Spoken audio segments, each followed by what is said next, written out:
নমস্কার বন্ধুরা, Arpita village food থেকে সকলকে স্বাগত জানাই। আজকে কোনো রেসিপি নিয়ে আসিনি, আর আজকে কোনো রেসিপি বানাবো না।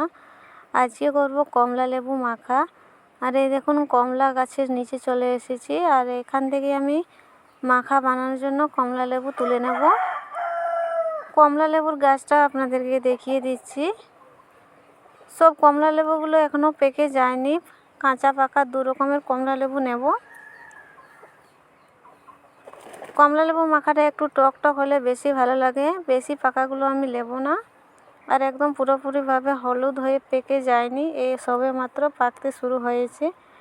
এরকম কমলা লেবুগুলো মাখা খেতে খুব ভালো লাগে। একটা হাতে ক্যামেরা ধরেছি বলে তুলতে সুবিধা হচ্ছে না। কমলা লেবুগুলো আমি তুলে নিচ্ছি।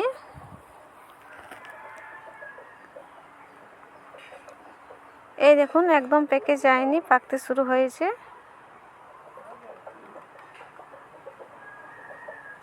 এখান থেকে আমি কয়েকটা কমলা লেবু তুলে নিচ্ছি।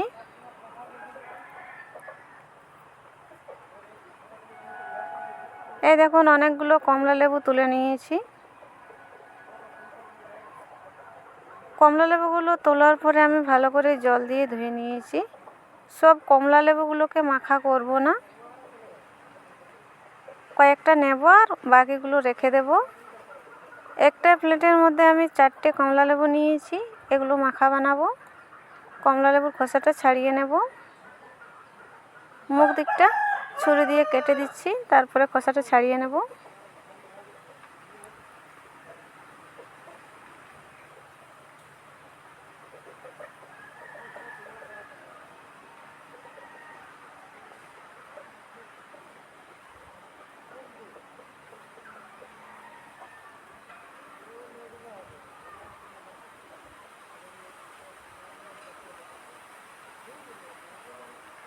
কমলা লেবুর খোসাটা ছাড়ানো হয়ে গেছে, আর কমলা লেবুর উপরে এই দেখুন সাদা সাদাটা আমি ছাড়িয়ে নিয়েছি। এটা রাখলে তেতো লাগবে, সেই জন্য ছাড়িয়ে নিয়েছি। এবারে কমলা লেবুর কোয়াগুলো আলাদা করে নিচ্ছি।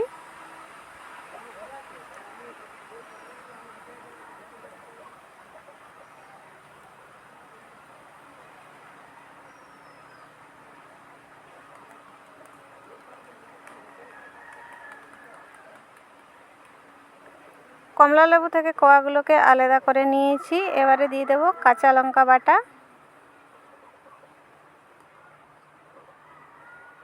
কাঁচা লঙ্কাটা দিয়ে মেখে নিচ্ছি। দিয়ে দেবো বিট নুন। বিট নুনটা আর একটু লাগবে, পরে আমি দিয়ে দেবো। একবারে নুনটা দিয়ে দিলে বেশি হয়ে যেতে পারে।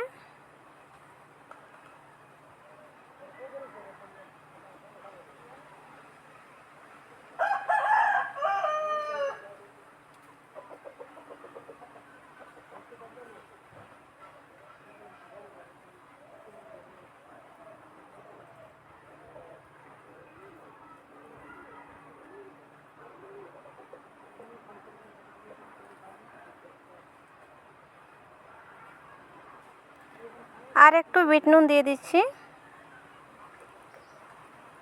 আর দিয়ে দিচ্ছি লাল লঙ্কার গুঁড়ো অল্প একটু।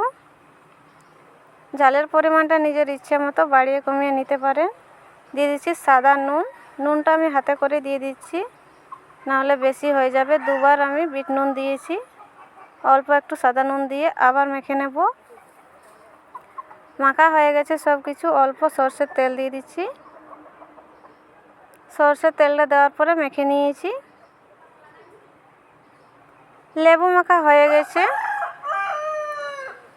বন্ধুরা, আজকের ভিডিওটি ভালো লাগলে লাইক করে দেবেন, শেয়ার করে দেবেন, আমার চ্যানেলটা সাবস্ক্রাইব করবেন। দেখা হবে অন্য কোনো ভিডিওতে। ভালো থাকবেন।